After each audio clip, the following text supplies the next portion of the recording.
Yo le puedo poner las reglas a Dios. Pero entonces aquí yo tengo una pregunta. ¿La Biblia católica no dice lo mismo que la Biblia protestante según la tradición? Y no hablamos de eso. ¿Hay alguna diferencia? Esa es pregunta clave para hacer la traslado a Yatensi, que fue sacerdote católico, y que por favor nos aclare si la Biblia católica es diferente a la de vos. Y si no es diferente, ¿por qué entonces la Biblia católica dice una cosa y la gente católica hace totalmente lo contrario de lo que dice la Biblia católica, Yatensi? ¿Por qué se dice una cosa, dice la Biblia una cosa y se hace otra, por favor? Mire, hablemos aquí de los concilios que canonizaron, decretaron los libros canónicos. Primero, que hay dos listados de libros canónicos. ¿Qué es un canónico? Viene la palabra griega kané, que significa medida o caña. Los libros que son autorizados para leerlo como inspirados. Los judíos volvieron el Antiguo Testamento canónico en el siglo I. Sí, señor. Después de Cristo, inclusive hacia el año 90, que se llama el Concilio de Yania, donde se reunieron los judíos en todo el territorio, los judíos bajo el territorio palestino, se reunieron y canonizaron las escrituras antiguas, que estaba en un texto hebreo muy antiguo, y varios textos en paleohebreo. La Torá, libro histórico, los Ketubín, Neveín, etcétera, etcétera. Tanakh. La Tanakh, exacto. Toda la Biblia del Antiguo Testamento. Sí, señor. Pero resulta que había otros judíos de habla griega, en Egipto, en Alejandría. Exacto. Entonces los judíos de habla griega dijeron, cuidado un momentito. O sea, que los únicos judíos son de habla aramea, de trasfondo hebreo, que están en toda esta región. Y nosotros que estamos en la diáspora no tenemos ningún poder. Estos judíos no sabían arameo ni hebreo, sabían solamente ya griego. Los judíos habían dicho, 100 años después, dijeron los rabinos de habla griega en Alejandría, ahora nos toca a nosotros formar nuestro propio canon. Y el canon que vamos a formar van a ser los libros escritos por judíos de influencia griega. Se reúnen. Pero hicieron algo bueno, que hay que también reconocer. Aceptaron el primer canon de los judíos hebreos. En el Concilio de Yania. Sí, no se anuló, pues. Sí, no lo aceptaron. Pero sumemos otros libros. Sumemos los libros que fueron escritos en griego. Los apócrifos. Exactamente, los apócrifos, que fueron escritos bajo el gobierno de los reyes griegos seleucidas. Claro, los Ptolomeos y Seleucidas. Ptolomeo y Seleucidas, que ya sabían griego. Entonces, entra Tobías, Macabeos,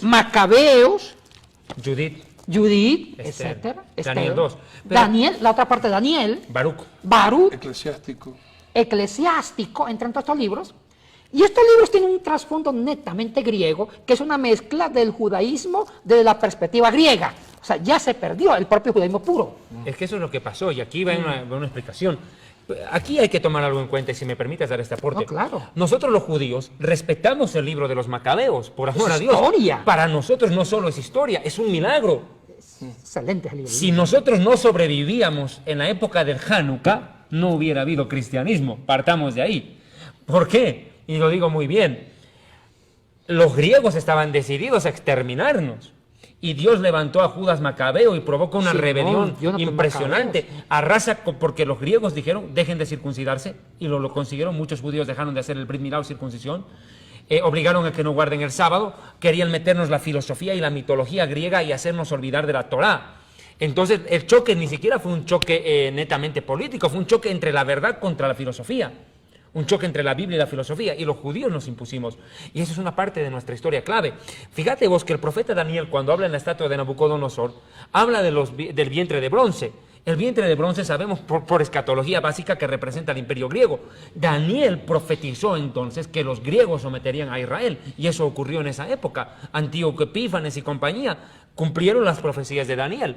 Que un judío no lea Macabeos no va a entender lo que es el Hanukkah.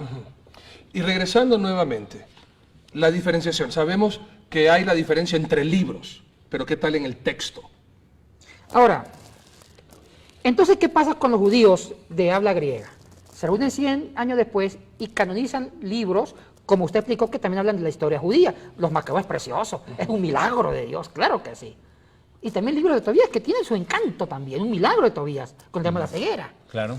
Entonces se canoniza y ellos lo suman al canon que habían hecho los judíos en toda la región de Palestina, en toda esa franja.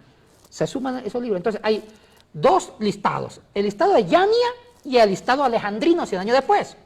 ¿De qué pasa con la Iglesia Católica? Aquí vemos la diferencia entre la Biblia protestante evangélica y la Biblia católica. Entonces, la Biblia católica, ¿qué hizo los católicos? Aceptaron los dos cánones. Aceptaron el canon judío, porque sí, la Biblia católica sí aceptan el canon judío del Antiguo Testamento del Concilio de Yania. Decir lo contrario, tampoco no seríamos correctos con ellos, en la verdad, en honor a la verdad. Pero también aceptan el canon de los judíos alejandrinos. Dos cánones. ¿Qué pasa con los protestantes? En los evangélicos hay opinión diversa. Las iglesias históricas, algunas, no todas, como algunos presbiterianos, luteranos, aceptan los dos cánones en cuanto a Antiguo. Estamos hablando de Antiguo Testamento, cuidado, no Nuevo. Porque entre el Nuevo Testamento ya todos coincidimos. Católicos y evangélicos coincidimos en los 27 libros del Nuevo Testamento. Aquí no hay problema. El problema es el Antiguo. Entonces los judíos, perdón, algunos protestantes aceptan el canon judío de Yania y el canon alejandrino. Los protestantes fundamentalistas conservadores de las colonias americanas del siglo XX solamente aceptan el Antiguo Testamento del Concilio de Yania, mas rechaza como apócrifos el canon alejandrino. O sea que aquí hay ópticas muy diferentes. Ahora, yo personalmente acepto la tradición y por lógica solamente el Concilio de Yania, no el Concilio alejandrino, como inspirado, pero tampoco anulo los libros alejandrinos porque hay riqueza espiritual en Macabeos. Pero aquí ya estamos en la parte conclusiva del programa. Yo quiero tocar un punto que me parece clave. Los católicos suelen protestar contra los protestantes al decirles, ustedes tienen una Biblia falsa porque les faltan libros. Bueno, yo digo, mis amigos católicos, si ustedes tienen más libros que los evangélicos, ¿por qué no los leen? O sea, el problema